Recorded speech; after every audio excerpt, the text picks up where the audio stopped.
Okay, for real this time.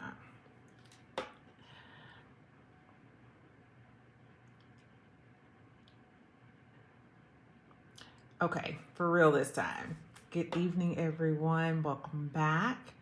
So let's get right into it. Thank y'all for being patient while I work this all out. If you're here tonight, I want you to know that this is a safe space. This isn't a performance. It isn't a lecture. It's not a sermon. This is a moment for your heart. And tonight we're talking about something that a lot of us carry quietly, secretly, sometimes even silently, and that is the grief of unmet needs. Most of us don't realize this, but unmet needs don't disappear just because we grew up. The need to feel safe, to feel chosen, to feel nurtured, to be protected, the need to be heard, those are human needs. They're not just childhood needs. And when those needs weren't met, we didn't stop needing them. We just learned how to live without them. And that creates grief. A grief we don't have the language for. A grief that sits in your chest when you're alone. A grief that surfaces in relationships. A grief that whispers something's missing, but I don't know what. So tonight, we're naming it, because what you don't name, you carry in the dark. So I want you to hear this. Grief doesn't only come from what you lost, it also comes from what you never received. Let me give you some examples, okay? The grief of never being protected. The grief of being the strong one too early. The grief of being emotionally alone in a house that was full of people. The grief of parents who provided financially but not emotionally. The grief of never feeling chosen. The grief of being punished for having needs. Now, maybe you're feeling something right now. Maybe one of those landed. And here's the thing. Your body remembers every single unmet need. Every single one. It remembers the nights that you cried alone. It remembers the moments you needed comfort and got criticism. It remembers being told you were too much or not enough. Your nervous system keeps the score. Your body keeps the score. That's not just mental, that's somatic.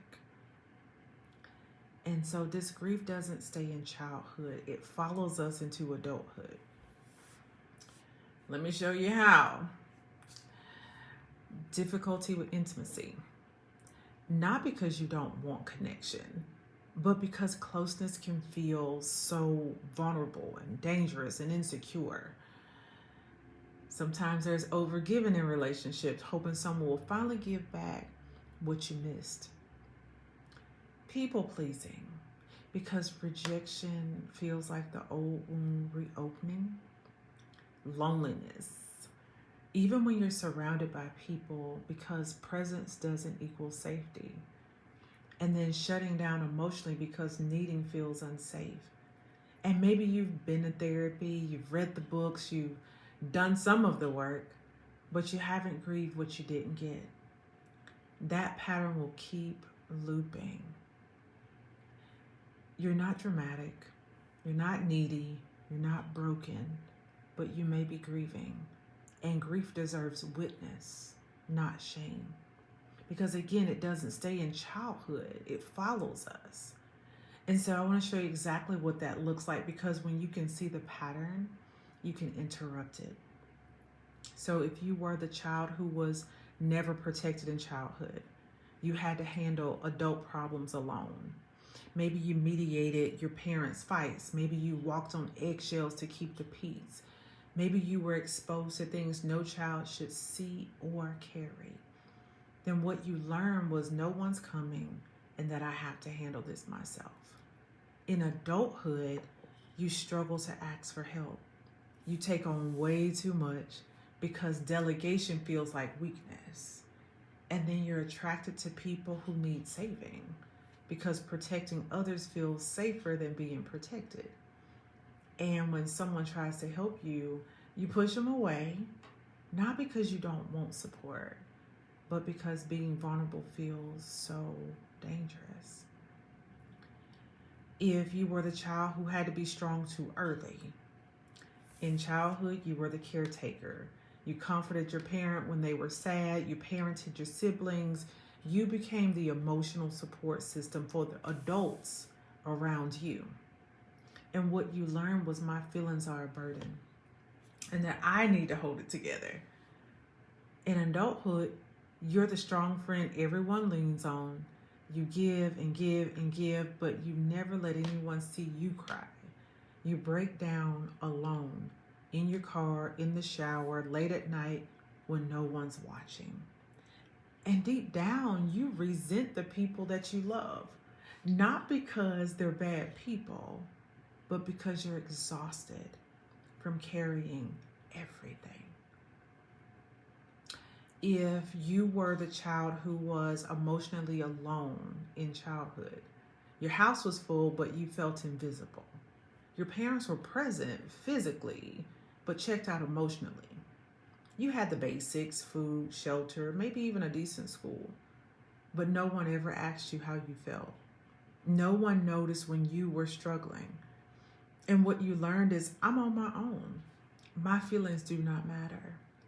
And so in adulthood, you feel lonely even when you're in a relationship. You can be sitting right next to your person and feel completely unseen. And you don't know how to tell people what you need because you never learned that needs were allowed. So you wait, you hope, you notice that they'll guess. And when they don't, the old wound opens all over again.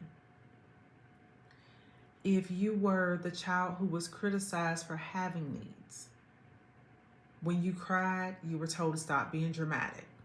When you asked for attention, you were told you were needy. When you expressed a feeling, you were shut down or punished. So what you learned was, needing anything makes me a problem. And in adulthood, you're terrified of being too much. You apologize constantly for your emotions, your requests, your presence. And you'd rather suffer in silence than risk being called needy again. And in relationships, you test people. You pull back to see if they'll chase you. Because if they stay when you're distant, maybe, just maybe, they won't leave you when you're real.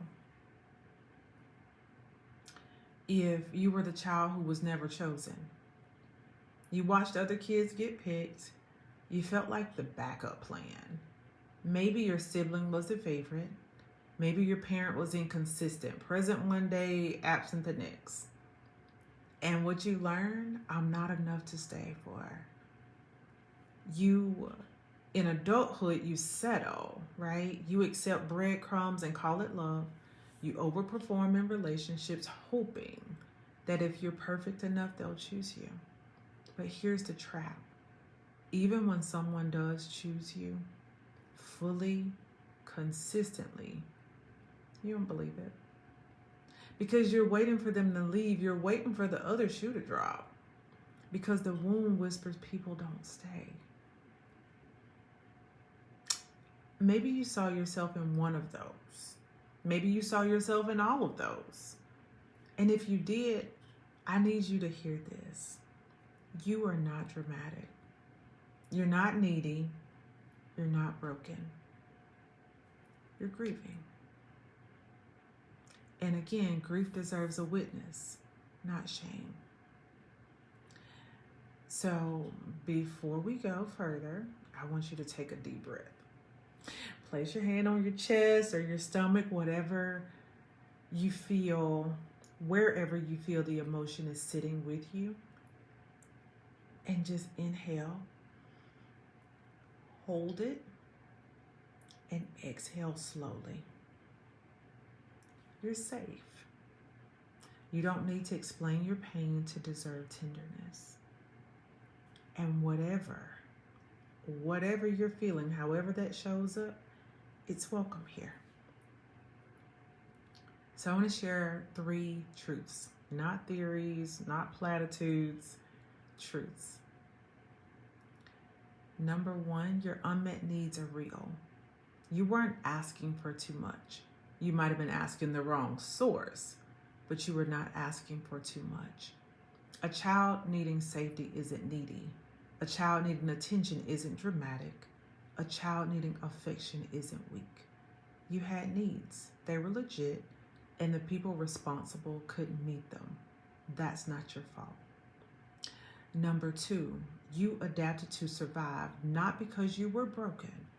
Every coping mechanism you developed, the walls, the independence, the silence, the overachieving, those were intelligent responses to impossible situations.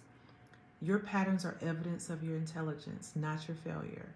You did what you had to do, and now you get to choose what you do next.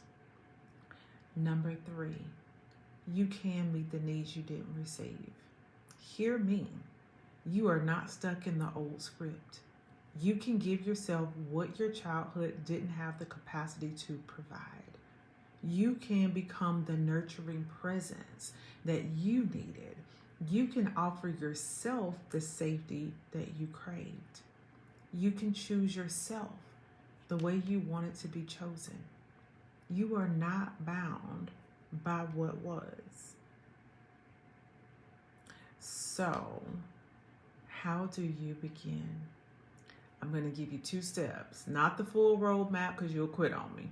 It's just a starting place, okay? I want you to name what you needed. Ask yourself, what did I need that I didn't get?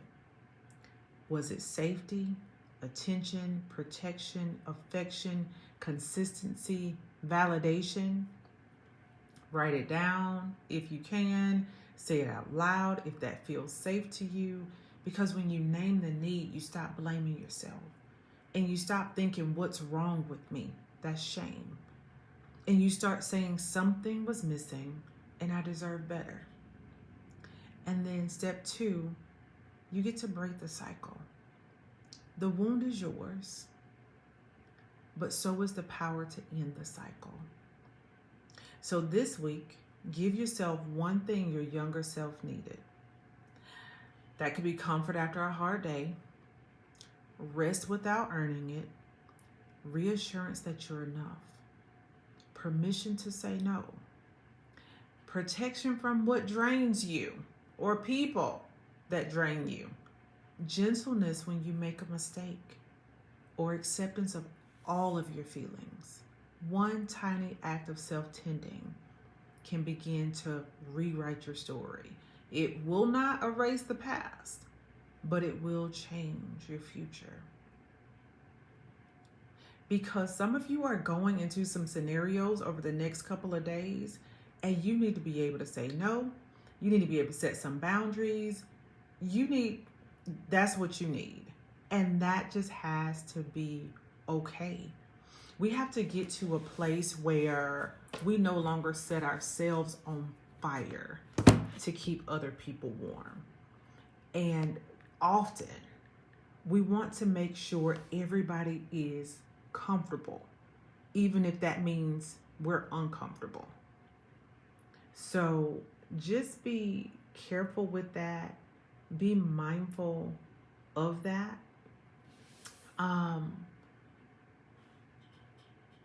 Before I go, this is something I really want you to hear clearly.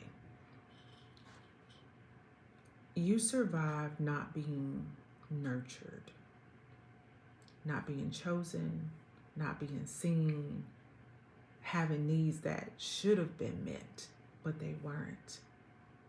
Survival is not your destiny. You deserve to thrive. You deserve good things. You deserve a good life. You deserve joy. You deserve love. You deserve peace. You deserve comfort. You deserve to have the desires of your heart. But you also want to have capacity to hold those things and to be able to steward them well. Sometimes it's not even about praying for more things. It's about praying for capacity and the wisdom to steward what you're asking for. You get to do more than survive. You get to become whole. But you have to do the work. It's a desire. It has to be a desire. No one's going to save you. If your childhood taught you nothing else, nobody is coming in to save you. You're going to have to show up for you. So that's what we're going to do. We have to learn to take care of us, even if it's just one small thing. One courageous act a day, a week. One thing that's just for you. One thing where you just show you love, you support. One tiny act of self-tending can start to rewrite your whole story. So, all of that's to say, you don't have to stay stuck. And maybe you've been stuck for quite some time. What is that supposed to look like? I'm glad you asked. Because there's a journey that you can go on. And you're going to acquire some things in the journey, along the journey, that you wanted. And that's cool. But the thing you're going to get that you might not be expecting is the version of you that you've never seen, that you always knew was there. That's the real win. You might get money, houses, cars, spouse. You might get all of that. But it's going to be the real you, the authentic you, that's currently buried under all kinds of rubbish and residue. That's what you're going to find along the journey, if you do the work. And I hope we can journey together. I can tell you it's work, but it's worth it. I'm building something. I'm building a course right now just to help you navigate family, triggers, old wounds, emotional safety, self-respect, self-esteem, how to share your story, how to value your voice. And I'll share more about that soon. Watch out for my stories. Until then, be gentle with your heart. Give yourself permission to say no. Give yourself permission to show up. Give yourself permission to have joy and to feel it.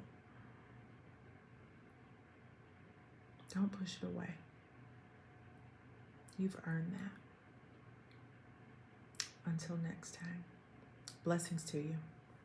Good night.